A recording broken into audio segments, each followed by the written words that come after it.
Hello दोस्तों, नमस्कार। स्वागत है आपका हमारे यूट्यूब चैनल फोकस विद गुरुजी के ऊपर। दोस्तों, पॉलिटिकल लेक्चर की सीरीज़ चल रही है। इसके पहले 2-3 वीडियोस आ चुके हैं। फंडामेंटल राइट्स चल रहा है, part 3 fundamental rights M Laxmikant के अकॉर्डिंगली। तो इसके पिछले वीडियो में हमने देखा था दोस्तों right to freedom, fundamental right जो कि आर्टिकल 12 से लेकर 35 तक मेंशन किया है। तो अभी तक हमने दोस्तों राइट टू इक्वलिटी हो चुका है, राइट टू फ्रीडम स्वतंत्रता का अधिकार चल रहा है, जिसमें आर्टिकल 19 तक हमने पिछले वीडियो में देखा था। आज देखेंगे दोस्तों आर्टिकल 20 से। लेकिन उसके पहले दोस्तों आपको जो हम समराइज़ कर देते हैं, आर्टिकल 19 से लेके आर्टिकल 22 तक राइट टू फ्रीडम के बारे में बताया है, स्वतंत्रता का अधिकार।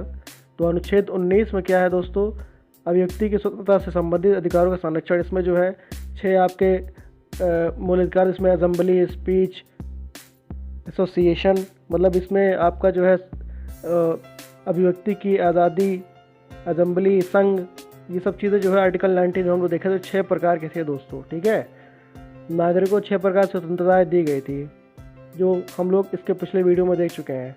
आज देखेंगे दोस्तों आर्टिकल 20, जिसमें article 20 protection in respect of conviction of offences, मतलब इसमें दोस्तों अपराधों के लिए दोष सिद्धि के संबंध में संरक्षण।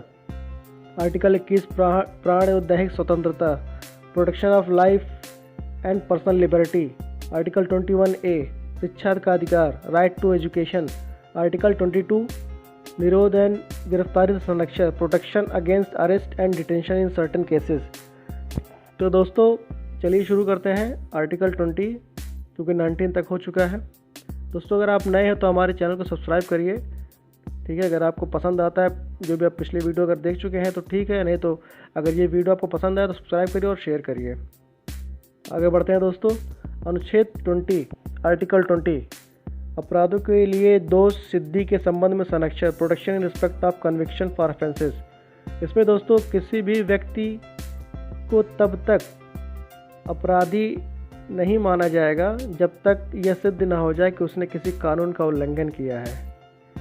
ठीक है दोस्तों, मतलब अगर कोई अरेस्ट होता है दोस्तों तो उसको तब तक अपराधी नहीं माना जाएगा जब तक यह सिद्ध ना हो जाए कि उसने किसी कानून का उल्लंघन किया है। किसी व्यक्ति को किसी अपराध के लिए उससे अधिक दंड नहीं दिया जाता, मतलब किसी व्यक्ति को जो एक फिक्स, मतलब जो भी उसके लिए सज़ा का प्रावधान है उसके लिए उससे ज़्यादा उसको सज़ा नहीं दी जा सकती है। किसी व्यक्ति को एक ही अपराध के लिए एक बार से अधिक दंड नहीं दिया जा सकता है। ठीक है दोस्तों, ये तो आप समझ ही गए होंगे। किसी भी व्यक्ति को स्वयं अपने विरुद्ध गवाही देने या सबूत पेश करने के लिए बाध्य नहीं किया जा सकता है।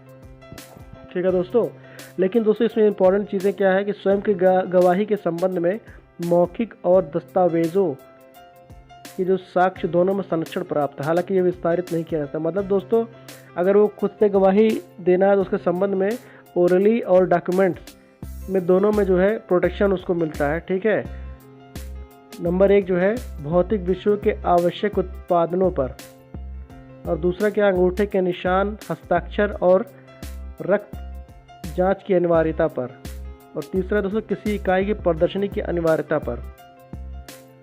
मतलब दोस्तों इसमें यही कि अगर स्वयं की गवाही के प्रोटेक्शन के लिए उसको 2 तरीके से जो है उसको प्रोटेक्शन मिलता है, उसको संरक्षण प्राप्त होता है। एक मौखिक तरीके से, दूसरा दस्तावेज डॉक्यूमेंट्स के हिसाब से, जिसमें दोस्तों आपका अंगूठे के निशान, हस्ताक्षर, रक्त की जांच की अनिवार्यता पर, किसी इकाई की प्रदर्शनी और अनिवार्यता पर।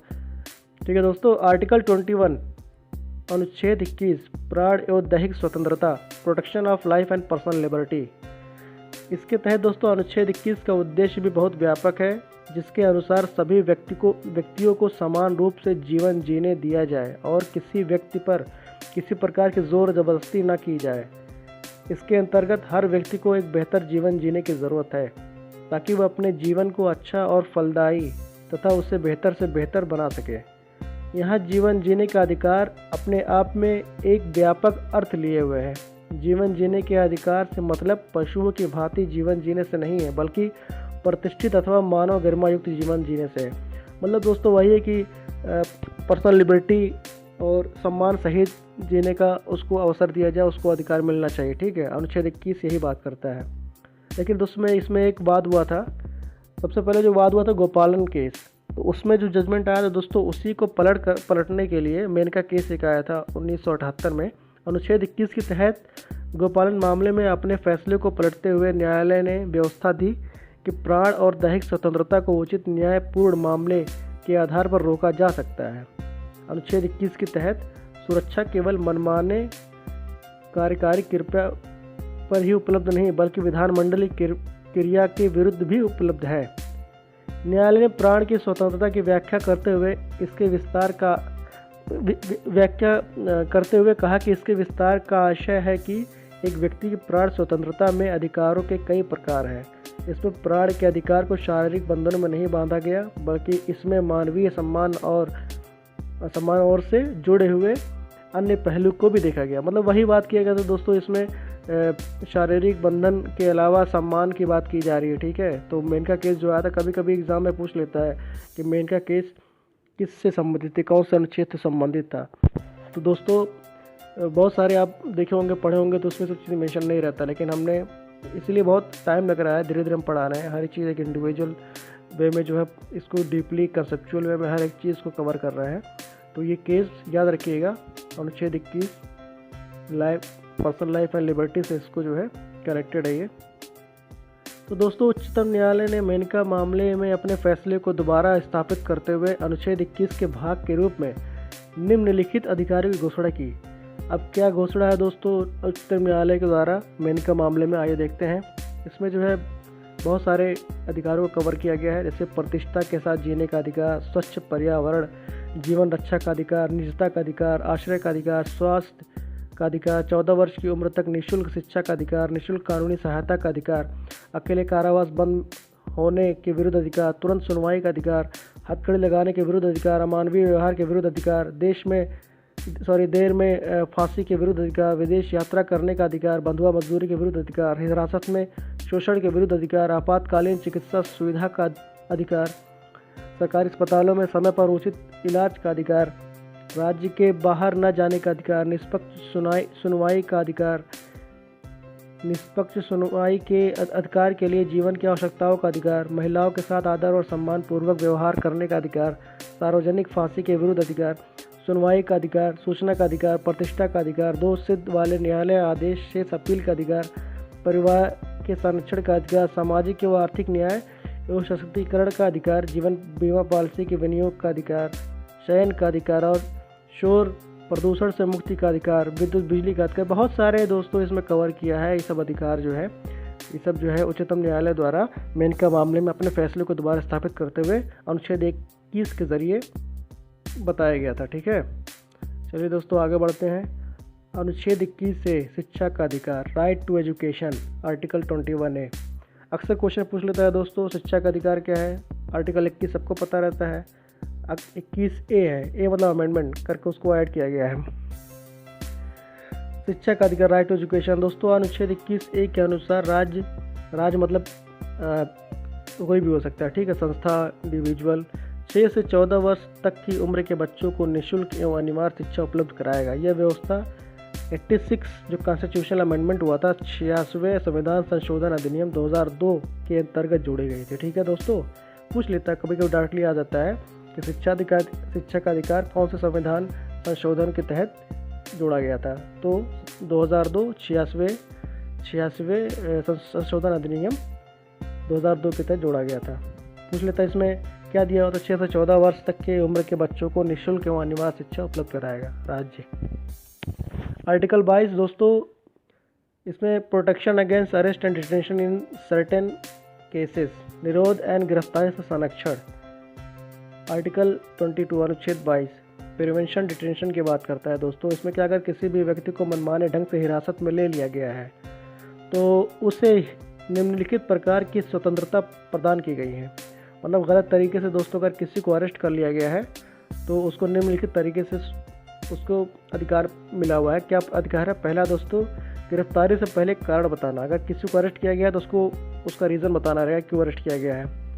दूसरा दोस्तों, उसे अपने पसंद के वकील से सलाह लेने का अधिकार होगा।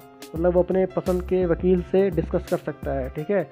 और तीसरा दोस्तों 24 घंटे के अंदर आने जाने के समय को छोड़कर उसे मजिस्ट्रेट के सामने पेश किया जाएगा, ठीक है दोस्तों।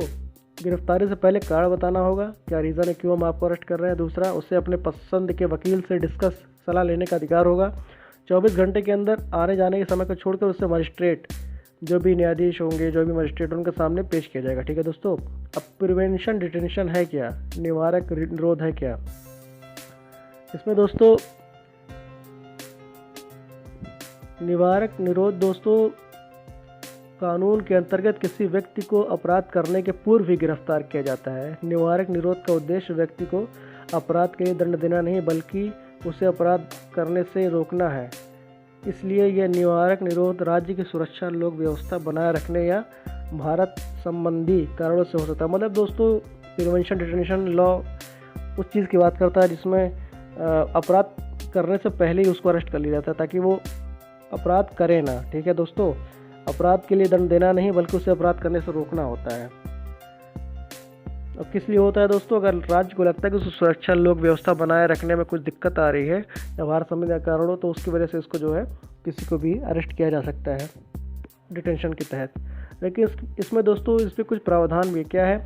निवारक निरोध के तहत गिरफ्तारी, प्रिवेंशन डिटेंशन के तहत क्या रीज़न है, मतलब क्या उसके प्रावधान है, क्या सिस्टम है, क्या प्रोसीजर है, वो देखते हैं। व्यक्ति की हिरासत 3 माह से ज़्यादा नहीं बढ़ा जा सकती जब तक कि सलाह बोर्ड इस बारे में उचित कारण बताए। बोर्ड में उच्च न्यायालय के न्यायाधीश होंगे। मतलब दोस्तों 3 महीने से ज़्यादा जो है उसकी हिरासत जो है नहीं बढ़ाई जा सकती, लेकिन तब तक कि सलाह बोर्ड इस बारे में उचित कारण बताए, जब तक कि सलाह बोर्ड जो भी है, जो न्यायाधीश होंगे, उसके बारे में ना बताए, ठीक है। इसका आधार, निरोध का आधार दोस्तों संबंधित व्यक्ति को बताना जाना चाहिए। निरोध का आधार संबंधित व्यक्ति को बताना जाना चाहिए। हालांकि सार्वजनिक हितों के विरुद्ध से बताना आवश्यक नहीं। अगर कुछ पर्सनल रीज़न है, कुछ इश्यूज़ है, मतलब तो उसके बारे में वो बता सकते हैं न्यायाधीश, लेकिन इसका आधार संबंधित व्यक्ति को बताना चाहिए कि क्या है, क्यों हम आपको अरेस्ट कर रहे हैं, ठीक है, क्या वजह है। निरोध का आधार संबंधित व्यक्ति को निरोध आदेश के विरुद्ध अभ्यावेदन करने के लिए अवसर दिया जाए। मतलब उसको अधिकार है दोस्तों कि वो अपना जो है वो अप्लाई कर सकते हैं, एप्लीकेशन दे सकते हैं, ठीक है। क्या संबंधित व्यक्ति को उसके आदेश के विरुद्ध जो है अपील कर सकते हैं, ठीक है। तो दोस्तों यही था, हम बहुत डीपली पढ़ाए हैं, इसलिए काफ़ी एक एक आर्टिकल को हम लेकर चल रहे हैं। तो राइट टू फ्रीडम दोस्तों आज कंप्लीट हो गया। आने वाली वीडियो में शुरू करेंगे राइट टू अगेंस्ट एक्सप्लॉयटेशन, ठीक है, आर्टिकल 22-23, ठीक है, आर्टिकल 23-24 22 से कंप्लीट हो गया है। तो article 23-24 right to against exploitation, उसके बाद फिर right to freedom of freedom of religion, ये सब चीज़ें जो 25 से 28 तक ये शुरू करने वाले आने वाले वीडियोज़ में आपको मिलेंगे। अगर दोस्तों थोड़ा सा भी अगर आपको वीडियोस पसंद आया है, कुछ जानकारी नहीं मिली है, क्योंकि दोस्तों हम एग्ज़ाम के पॉइंट ऑफ व्यू से इसको पढ़ा रहे हैं बहुत लाइन बाय लाइन, मतलब हम चाहे तो 2 वीडियो में फिनिश कर सकते थे, ख़त्म कर सकते थे फंडामेंटल राइट्स को, लेकिन हर एक आर्टिकल को हम ध्यान में रखकर ले चल रहे हैं ताकि क्वेश्चन कहीं से बन सकता है। खासकर जो सिविल सर्विसेज होता है, यूपीएससी, पीसीएस जो भी एग्जाम्स कंसेप्चुअल में पूछा जाता है, तो उस वे में इसको लेकर चल रहे हैं ताकि आपको कुछ भी छूटे ना, ठीक है। यहाँ से जो भी क्वेश्चन मैंने आप कर सकते हैं। तो दोस्तों अगर आपको पसंद आया वीडियो, अगर आपको लगता है कि कुछ इफ़र्ट्स है इसमें, कुछ जानकारी आपको नहीं मिली है, तो दोस्तों आप इस चैनल को सब्सक्राइब कर सकते हैं और लाइक एंड शेयर करिए और प्रेस बटन को, आइकन को जो प्रेस करिए। तो दोस्तों thank you for listening and watching.